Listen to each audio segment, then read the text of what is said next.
What's going on, Hugo here? Why do I yell? Oh my gosh. Alright, so let's talk about ministerial projects versus discretionary.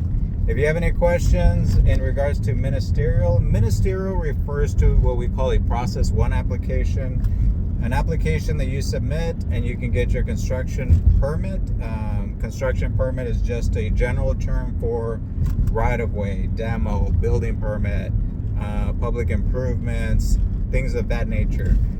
Discretionary, those applications, the difference between a discretionary application and a ministerial application is all discretionary applications are appealable. So what does that mean? It means that it's open to public comment, and people from the public may appeal your project.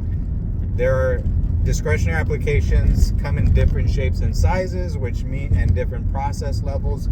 So when we talk about process 2, process 3, process 4, process 5 applications, those are what we call discretionary applications. The different process level means that it depends.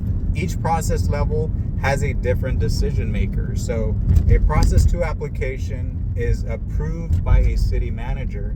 A process 3 application is approved by a hearing officer, by HO hearing officer. Process 4 is approved by planning commission, and a process 5 application is approved by city council. So depending on your process level, for example, if you have a process 2 application and it's appealable to PC, to planning commission, so that would trigger a public hearing. Of all the process levels, process 3, 4, and 5 will trigger a public hearing. So if you have any questions in regards to ministerial actions, discretionary actions, feel free to reach out. But also keep in mind, I've also heard people say, hey, everything ministerial is by right. Keep in mind, you can have a project that's allowed by right still trigger a discretionary. And if you wonder why, that's because discretionary applications aren't necessarily triggered because you're trying to do something that's not allowed.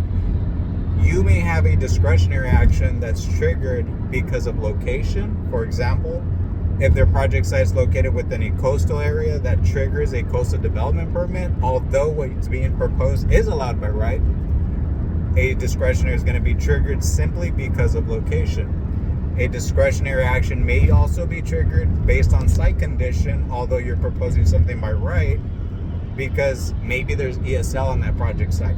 So the ESL is what would trigger a discretionary action. So any questions, reach out and we'll figure it out.